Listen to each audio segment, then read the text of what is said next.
রাষ্ট্রপতি ভাষণ দেওয়াতে বিরোধী দলের সংসদ সদস্যরা ওয়াক আউট করেছে, এই বিষয়টা রাষ্ট্রপতি ভাষণ দেওয়ার আগেও তো কয়েক ঘন্টা সেশন হয়েছে, ওটা বলি আগে।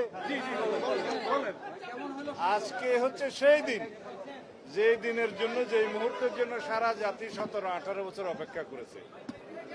দীর্ঘ ফ্যাসিবাদ বিরোধী আন্দোলন করেছে, সংগ্রাম করেছে, রক্ত দিয়েছে, শহীদ হয়েছে, গণতন্ত্র অর্জিত হয়েছে, সেই গণতন্ত্রের উত্তরণের পথ পরিষ্কার হয়েছে। আজকে নতুন ভাবে আমরা সেই নতুন গণতান্ত্রিক যাত্রা শুরু করেছি। যে গণতান্ত্রিক যাত্রা, শহীদের আকাঙ্ক্ষা, রক্তের আকাঙ্ক্ষা, এই জাতির প্রত্যাশা এবং আমাদের প্রত্যাশা হচ্ছে এই গণতান্ত্রিক যাত্রাকে এমন একটি যাত্রায় পরিণত করতে হবে যে যাত্রার মধ্য দিয়ে আমরা একটা বৈষম্যহীন, সাম্যভিত্তিক ন্যায় বিচারের সত্যিকার গণতান্ত্রিক রাষ্ট্র পাই। এবং এখানে জাতীয় সংসদে যাতে জাতির সমস্ত ইস্যুগুলো আমরা আলোচনা করি এবং আলোচনার কেন্দ্রবিন্দুতে পরিণত করি।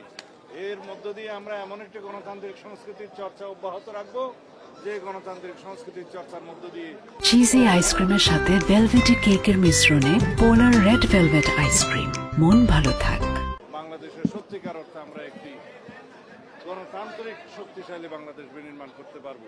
এখানে রাষ্ট্র কাঠামোর গণতান্ত্রিক সংস্কার হবে, সংবিধানের গণতান্ত্রিক সংস্কার হবে, জনপ্রত্যাশা অনুযায়ী ইনশাআল্লাহ আমরা সেই রকম একটি বাংলাদেশ বিনির্মাণ করতে পারবো, যেই বাংলাদেশের স্বপ্ন আমাদের শহীদরা দেখেছিলেন, যে আকাঙ্ক্ষা শহীদের ছিল, যে জনপ্রত্যাশা আমাদের বাংলাদেশের মানুষের আছে।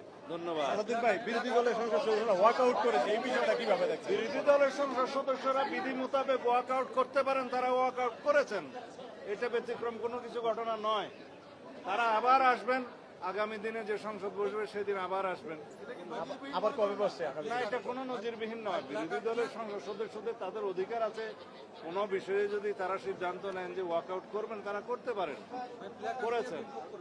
আবার সংসদ বসছে কবে ভাই? আগামী রোববারে সকাল 11টায় আবার সংসদ। প্রথম দিনে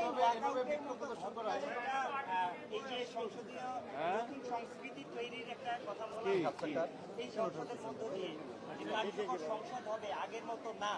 তো সেটা আজকে যে প্রথম দিনে ওয়াকআউটের ঘটনা ঘটলো, সেটার কোনো ব্যাঘাত তৈরি করবে না, এটা it is all about Democratic practice.